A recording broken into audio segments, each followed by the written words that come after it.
उधर यूक्रेन युद्ध के बीच पोलैंड ने रूस के करीबी कलिनिनग्राद सीमा के पास इलेक्ट्रिक बैरियर का निर्माण शुरू कर दिया। पोलैंड की मीडिया के मुताबिक उसने रूस के सख्त तेवर देखने के बाद अपनी सुरक्षा पुख्ता करना शुरू कर दिया और कलिनिनग्राद सीमा के इलेक्ट्रिक बैरियर लगाने शुरू कर दिए। पोलैंड की मीडिया ने दावा किया कि पोलैंड सीमा पर करीब 3000 कैमरे भी लगाएगा, जिनकी मदद से पोलैंड के पास कलिनिनग्राद में रूस की तरफ से कोई हलचल हो तो उस पर नजर रखी जा सके और वक्त रहते पुतिन की सेना के हमलों का जवाब दिया जा सके।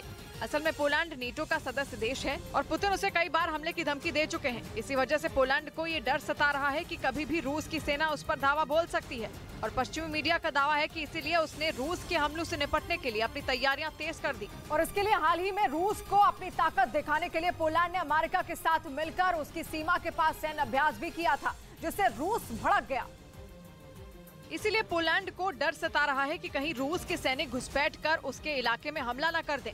पोलैंड नेटो का वो देश है जो लगातार यूक्रेन के साथ खड़ा है। इसके अलावा दूसरे देशों से आने वाले ज्यादातर हथियार भी यूक्रेन तक पोलैंड के रास्ते ही पहुंच रहे हैं।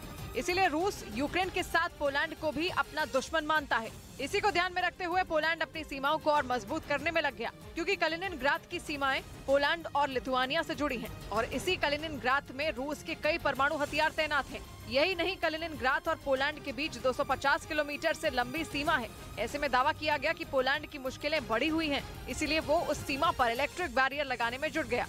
इधर उत्तराखंड के चमोली में जमकर बर्फबारी हुई और लगातार हो रही बर्फबारी से वहां तापमान माइनस में पहुंच गया, जिससे कई इलाकों में ठंड बढ़ गई। वहां से सामने आई तस्वीरों में चारों तरफ बर्फ ही बर्फ दिखाई दी। पेड़, मकान और पहाड़ बर्फ की चादर में ढके नजर आए। लगातार हो रही बर्फबारी की वजह से लोगों की मुश्किलें बढ़ गई, क्योंकि सड़कों पर बर्फ जमा होने से लोगों को आने जाने में दिक्कत का सामना करना पड़ा। उधर उत्तर प्रदेश के पीलीभीत टाइगर रिजर्व में सड़क पर एक साथ घूम रहे कई बाघों का वीडियो वायरल हो गया, क्योंकि उस वीडियो में करीब आधा दर्जन बाघ रास्ते में चहलकदमी करते नजर आए। ये वीडियो पीलीभीत टाइगर रिजर्व में घूमने पहुंचे एक सैलानी ने बनाया और उसे सोशल मीडिया पर डाल दिया।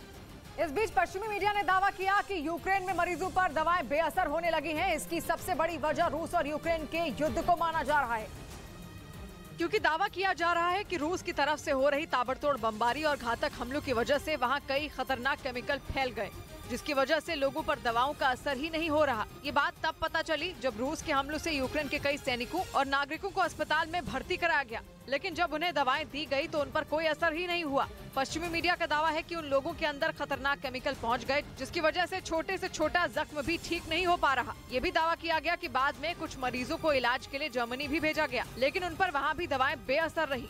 इधर कांग्रेस ने खराब पड़ी वीवीपैट मशीनों की मरम्मत का मुद्दा उठाते हुए चुनाव आयोग से 8 सवाल किए और ये सवाल पार्टी ने मीडिया की एक रिपोर्ट का हवाला देते हुए उठाए। और कांग्रेस ने चुनाव आयोग से पूछा कि क्या खराब वीवीपैट मशीनों का चुनावों में इस्तेमाल हुआ। क्या 2021 में आपको मालूम पड़ा कि ये खराब हैं?